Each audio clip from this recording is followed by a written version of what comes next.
Olá, hoje a gente vai mergulhar num material fascinante, viu? O livro Poder e Manipulação do Jacob Petrie. Uhum, Ele pega um clássico assim super controverso, O Príncipe de Maquiavel, e traz para a nossa realidade, para o século XXI. exato. E é legal a história que o Petri conta, né? De como ele descobriu Maquiavel. Sim, adolescente numa biblioteca, e a reação foi tipo, meu Deus, como somos otários. Pois é. Ele sentiu que aquelas estratégias eram usadas contra a gente o tempo todo e a gente nem percebia. Isso. Então a proposta do Petrie não é nem defender, nem atacar Maquiavel, né? Não, não. É mais argumentar que as táticas de poder, de manipulação que Maquiavel descreveu lá atrás, elas continuam vivas. Bem vivas. E o livro seria então uma ferramenta para a gente entender isso, para sacar essas jogadas. E como isso muitas vezes acontece bem, à nossa custa, né? Certo. Então, bora desempacotar isso. Por que essas ideias tão antigas e, vamos dizer, mal afamadas, ainda importam tanto hoje, pela lente do Petrie? Acho que o ponto central que o Petri levanta é a coragem do Maquiavel. Coragem em que sentido? De descrever o mundo como ele é, sabe? E não como a gente gostaria que fosse. Tem até aquela citação famosa que o Petri usa. Ah, lembro. Algo como a distância entre como se vive e como se deveria viver é tão grande. Isso. E quem ignora o mundo real para viver num idealizado, bom, encontra a ruína antes da salvação. É um tapa de realidade, né? Com certeza. Petrie defende então que Maquiavel não inventou essas táticas maquiavélicas, não inventou. Ele observou. Observou a natureza humana, a busca por poder, a manipulação, essa diferença entre o que parece ser e o que realmente é, e sistematizou. E isso continua valendo. Petri argumenta que sim, e muito. Em líderes políticos, claro, mas também empresariais, religiosos e até nas nossas relações do dia a dia. Ignorar isso, para ele, é ingenuidade pura. Tá, mas encarece a realidade meio desconfortável. Que benefício prático isso traz, segundo o livro? Bom, Petri aponta uns 3 ganhos principais, assim. Primeiro, muda a forma como a gente vê o mundo.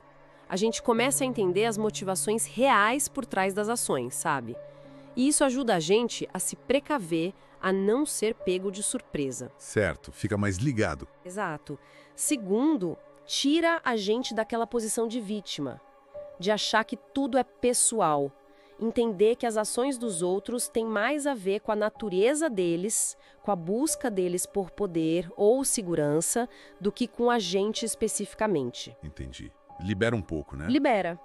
E terceiro, dá mais liberdade para a gente definir nossa própria forma de agir, com mais astúcia, mais realismo, não para ser cruel, mas para saber lidar com a crueldade alheia quando ela aparece. E aí que fica interessante pra caramba, né? Quando o Petrie resgata os conceitos-chave de Maquiavel, Sim. como a necessidade do líder ter a força do leão e a astúcia da raposa. Explica um pouco mais isso. É a ideia de que não basta só a força bruta, o leão. É preciso ter a inteligência, a malícia, a capacidade de perceber as armadilhas, que é a raposa. Um bom líder precisa das duas coisas. E a famosa questão, é melhor ser amado ou temido? Como Petrie aborda isso? Ele reitera a visão pragmática de Maquiavel. O ideal seria os dois, amado e temido, mas como é difícil ter ambos. Ser temido é mais seguro. Exato, porque o amor é volúvel, depende dos outros, pode acabar fácil.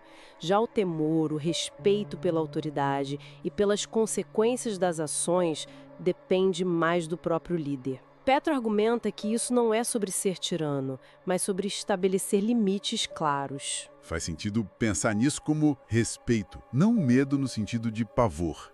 E a questão da imagem.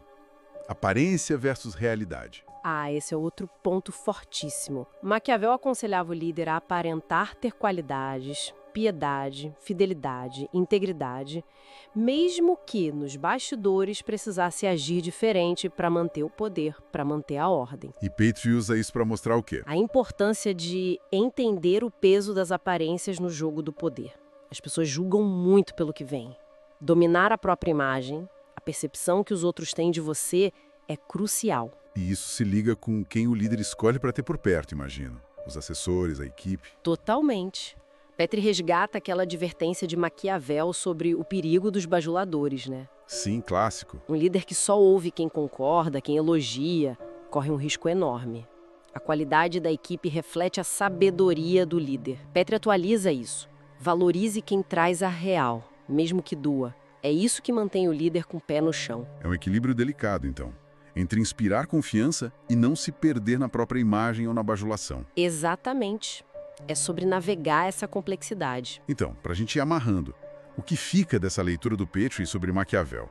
É um convite ao cinismo? De forma alguma. A ideia central, pelo menos como eu entendi a proposta do Petri, é que conhecer essas estratégias nos fortalece. Fortalece como?